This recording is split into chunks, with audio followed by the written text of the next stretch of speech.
Hello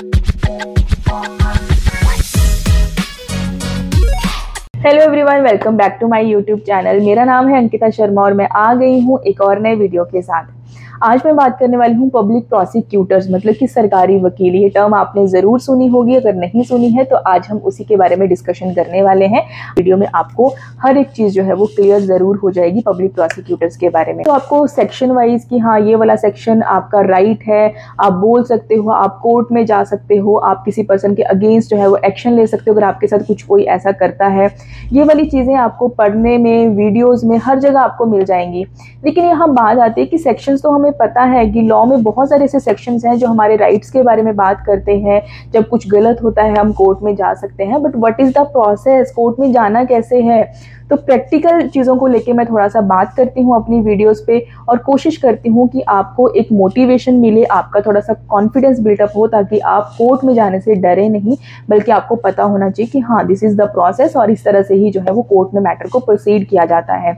अगर कोई legal person भी हायर करते हो तब भी ये बहुत ज़रूरी है कि आपको जो है वो थोड़ी सी चीज़ों का पता हो, ताकि आपको पता हो कि जो लीगल पर्सन है वो एक सही डायरेक्शन में जा रहा है, आपको वो गलत गाइड नहीं कर रहा है। तो चलिए वीडियो को शुरू करती हूँ। आज का टॉपिक हम शुरू करते हैं। तो सबसे पहले समझिए कि सिविल मैटर्स और क्रिमिनल मैटर्स में डिफरेंस क्या है। बेसिकली देखिए, सिविल मैटर्स क्या है, जब दो लोग आपस में फाइट करते हैं कॉन्ट्रैक्ट टर्म्स को लेके, पैसों को लेके, प्रॉपर्टी को लेके, ये वाले आते हैं सिविल मैटर्स। मतलब कि आपस में कोई आर्ग्यूमेंट्स है, आपस में डिसएग्रीमेंट है किसी बात को लेके, कोई एक पर्सन के साथ मान लो कुछ गलत हो गया है, उन्हीं चीज़ों को लेके फिर उसके बाद वो कोर्ट में चला जाता है, कोर्ट में मैटर चलते हैं। दोनों पार्टीज अपने लिए लीगल पर्सन मतलब एडवोकेट्स भी हायर करती हैं, उनके उसके आर्ग्यूमेंट्स होते हैं, प्रोसीडिंग्स चलती हैं पूरी और एक जजमेंट आ जाती है। ये हुए सिविल मैटर्स। लेकिन हम बात करें क्रिमिनल मैटर्स की, तो क्रिमिनल मैटर्स ये माना जाता है कि किसी एक इंडिविजुअल के साथ नहीं बल्कि पूरी सोसाइटी के साथ गलत होता है। मतलब जैसे कि मर्डर, रेप, किडनैपिंग, जब इस तरह के मैटर्स होते हैं तो ये सिर्फ उस पर्सन के साथ जिसका रेप हुआ है या जिसका मर्डर हुआ है, किडनैपिंग हुई है किसी की, ये सिर्फ उसके साथ गलत नहीं बल्कि पूरी सोसाइटी के साथ गलत हुआ है। क्योंकि अगर उस चीज़ को वहाँ नहीं रोका गया, उस चीज़ के लिए आवाज़ वहाँ नहीं उठाई गई, तो वो क्राइम जो है वो बढ़ता जाएगा। एक अच्छी सोसाइटी जो हमारी गवर्नमेंट चाहती है वो नहीं बन पाएगी। तो उसके लिए आता है क्रिमिनल जस्टिस सिस्टम, और उसी क्रिमिनल जस्टिस सिस्टम में हमारे पब्लिक प्रोसिक्यूटर्स भी आते हैं जो कि उन लोगों के लिए लड़ते हैं जिनके साथ क्राइम किया गया है। तो अब अगर हम बात करें क्रिमिनल जस्टिस सिस्टम की, तो क्रिमिनल जस्टिस सिस्टम बेसिकली यही है कि कोई भी पर्सन जिसके साथ क्राइम हुआ है उसको ऐसा ना हो कि वो अपनी बात कोर्ट तक ना पहुंचा पाए, मतलब वो उसको सुना ही ना गया हो, वो चीज़ें वहीं दबी की दबी रह गई हों और जो क्रिमिनल्स हैं उनके हौसले जो हैं वो बढ़ते चले जाएं। तो उन्हीं चीज़ों को रोकने के लिए ये माना जाता है कि ये एक स्टेट के साथ क्राइम हुआ है, इसीलिए जो स्टेट के पब्लिक प्रोसिक्यूटर्स होते हैं, सरकारी वकील जो होते हैं, वो स्टेट की तरफ से मैटर लड़ते हैं क्योंकि वो चीज़ें स्टेट के साथ गलत हुई हैं। हमेशा आप लोग देखना, जब भी क्रिमिनल मैटर्स कोर्ट में लगते हैं तो वो हमेशा स्टेट वर्सेस उस अक्यूज्ड का नाम होता है जिसने वो क्राइम किया है, लेकिन कभी भी विक्टिम का नाम नहीं होता। मतलब जिसके साथ गलत हुआ है उस विक्टिम का पर्टिकुलर नेम नहीं होता केस पे, वहाँ पे सिर्फ स्टेट लिखा जाता है क्योंकि वो पूरी सोसाइटी को रिप्रेजेंट करता है।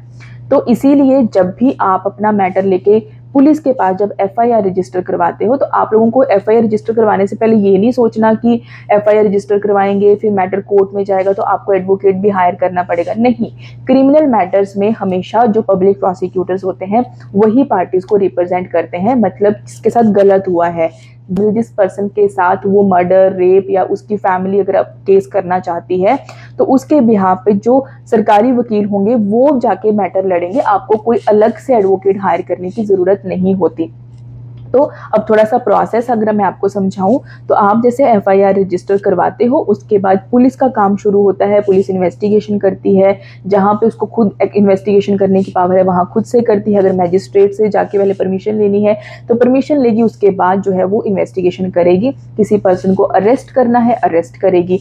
उसके बाद आता है कि वो जो है वो अगर उस पर्सन को जिसको उसने अरेस्ट किया है उसको मैजिस्ट्रेट के पास भी जाके जो है वो प्रेजेंट करती है। अब वहाँ पे जो एक्यूज्ड है जिसने वो क्राइम किया है वो अपना कोई प्राइवेट काउंसिल मतलब अपना कोई एडवोकेट जो है वो हायर करके वो उसकी बेल के लिए एप्लीकेशन लगाएगा। लेकिन जो सरकारी वकील है वो उसको बेल ना मिले और पुलिस वाले चाहते हैं कि वो पर्सन अभी कस्टडी में रहे, उनको भी पूरी इन्वेस्टिगेशन करनी है, उसके अगेंस्ट ये सारे जो है वो प्रूफ है, ये सारी चीज़ें रिप्रेजेंट करता है वो पब्लिक प्रोसिक्यूटर, और वो लड़ता है कि अभी जो है वो उस क्रिमिनल को बेल नहीं मिलनी चाहिए। दूसरी पार्टी जो फाइट करती है वो फाइट करती है कि बेल मिलनी चाहिए। तो इस तरह से पब्लिक प्रोसिक्यूटर का रोल शुरू होता है। उसके बाद पूरी जो है वो इन्वेस्टिगेशन चलती है, पुलिस जो है वो अपनी चार्जशीट फाइल करती है। चार्जशीट फाइल करने के बाद क्या होता है कि जो पब्लिक प्रोसिक्यूटर है वो फाइट करेगा अब स्टेट की तरफ से, यानी कि उस पर्सन की तरफ से जिसके साथ क्राइम हुआ है। चार्जशीट फाइल होने के बाद जो पब्लिक प्रोसिक्यूटर है वो फाइट करेगा कि यस ये लोग क्रिमिनल्स हैं, तो इनको जो है वो पनिशमेंट मिलनी चाहिए। उनके लिए वो आर्ग्यूमेंट्स करेगा, विटनेस रिप्रेजेंट करेगा, विटनेस को एग्जामिन करेगा, हर एक चीज़ को, हर एक एविडेंस को जो है वो कोर्ट के सामने लेकर आएगा। साथ में कोर्ट को लॉज के बारे में बताएगा कि ये लॉज हैं जो डील करते हैं। एक तरह से जो पब्लिक प्रोसिक्यूटर है वो हेल्प करता है मैजिस्ट्रेट की, मतलब कोर्ट्स की, ताकि एक जो है वो जस्टिस डिलीवर किया जा सके उस पर्सन को जिसके साथ गलत हुआ है, और साथ में पनिशमेंट दिलवाई जा सके उस पर्सन को जिसने गलत किया है। लेकिन यहाँ पे थोड़ा सा समझने वाली बात ये है कि जो पब्लिक प्रोसिक्यूटर्स होते हैं वो किसी एक तरफ से फाइट नहीं कर रहे होते, मतलब वो कोई पुलिस को रिप्रेजेंट नहीं कर रहे होते, और अगर हम मान के चलें तो वो किसी एक तरफ नहीं चलते, मतलब कि जिस पर्सन को पकड़ लिया है कि वो अक्यूज्ड ही है, तो जो पब्लिक प्रोसिक्यूटर है वो पहले से ये मानकर नहीं चलेगा जब तक वो चीज़ें प्रूव नहीं हो जाती कि हाँ वही क्रिमिनल है। उस पब्लिक प्रोसिक्यूटर से ये एक्सपेक्ट किया जाता है कि वो एक प्रॉपर इन्वेस्टिगेशन करेगा, हर तरह से हर एक लॉ को जो है वो कोर्ट के सामने पेश करेगा, ताकि किसी भी इनोसेंट को जो है वो पनिशमेंट ना मिल जाए। बेसिकली जो पब्लिक प्रोसिक्यूटर्स होते हैं वो अनबायस्ड और बिल्कुल ट्रांसपेरेंट होके जो है वो काम करते हैं। वो किसी एक पार्टी को डिफेंड नहीं कर रहे होते, या वो किसी एक पार्टी के अगेंस्ट नहीं होते। उनका सिर्फ एकमात्र मकसद ये होना चाहिए कि जिसके साथ गलत हुआ है उसको जस्टिस मिले, और जो इनोसेंट है उसको कहीं गलती से भी कोई पनिशमेंट ऐसी ना मिल जाए जिसको वो डिजर्व नहीं करता था, लेकिन अगर कोई क्रिमिनल है तो वो कहीं छूट ना जाए कि उसको पनिशमेंट मिली ही नहीं। तो ये काम होता है बेसिकली पब्लिक प्रोसिक्यूटर का। बहुत बड़ी रिस्पॉन्सिबिलिटी होती है पब्लिक प्रोसिक्यूटर की। इसलिए पब्लिक प्रोसिक्यूटर्स बेसिकली स्टेट के ही ऑफिसर्स होते हैं, स्टेट लेवल पे हायर होते हैं, डिस्ट्रिक्ट लेवल पे भी हायर होते हैं। कोर्ट में जो है वो क्रिमिनल मैटर्स को जो है वो रिप्रेजेंट करते हैं, लेकिन विक्टिम की तरफ से। और इसमें कोई विक्टिम या उसकी फैमिली का रोल नहीं होता कि कौन सा जो है वो वकील आप लोगों के मैटर को रिप्रेजेंट करेगा। जैसे ही चार्जशीट फाइल होती है या जैसे ही पब्लिक प्रोसिक्यूटर की जरूरत पड़ जाती है उस क्रिमिनल मैटर में, मैजिस्ट्रेट जो है वो पूरी लिस्ट उनके पास होती है, उसमें से वो डिसाइड करते हैं कि कौन से पर्सन को किस मैटर में ज़्यादा एक्सपीरियंस है और सिचुएशन क्या है मैटर की। उस तरह से जो है वो पब्लिक प्रोसिक्यूटर को केस दिया जाता है फाइट करने के लिए। पब्लिक प्रोसिक्यूटर के साथ असिस्टेंट पब्लिक प्रोसिक्यूटर्स भी होते हैं, और कोई अगर बहुत स्पेशल मैटर है तो स्पेशल पब्लिक प्रोसिक्यूटर्स भी जो है वो हायर किए जाते हैं। तो डिपेंड करता है कि मैटर कितना ज़्यादा सीरियस है, क्या सिचुएशन है, क्या सर्कमस्टांसेस है उस मैटर की, उसी तरह से जो है वो पब्लिक प्रोसिक्यूटर्स को मैटर दिए जाते हैं, और वो लोग कोर्ट में जो है वो मैटर्स को रिप्रेजेंट करते हैं। बेसिकली वो लोग जो काम करते हैं वो अंडर मैजिस्ट्रेट, मतलब कि जज के अंडर ही काम कर रहे होते हैं। जिस तरह से जज उनको जो है वो इन्वेस्टिगेशन करने की परमिशन या ऑर्डर देता है, या जो पहलू जज कहता है कि वो पहलू भी आपको देख के मुझे रिप्रेजेंट करने हैं, किन लॉज को अगर कोर्ट उनको कहता है तो उनको हर एक चीज को जो है वो कवर करना है और कोर्ट में वो चीजें रिप्रेजेंट करनी है। तो वो लोग अंडर काम करते हैं जज के ही एक तरह से।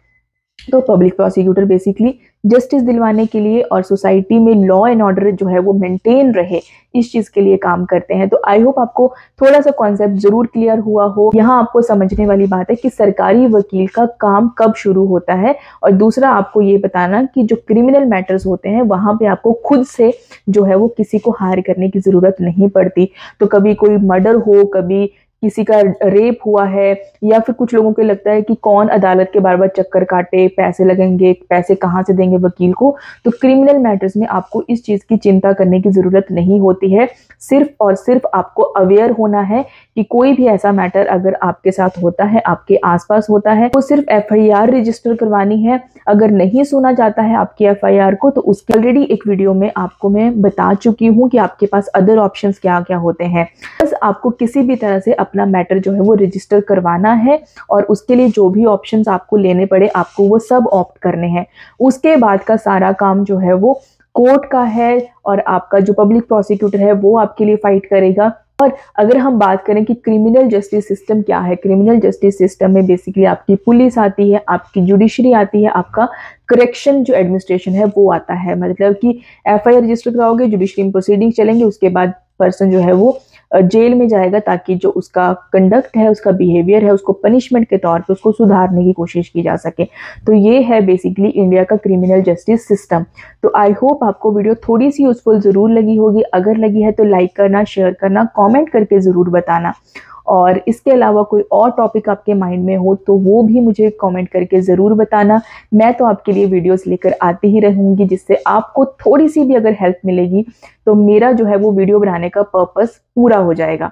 तो अब मिलती हूँ आपसे नेक्स्ट वीडियो में। आज के लिए बाय बाय।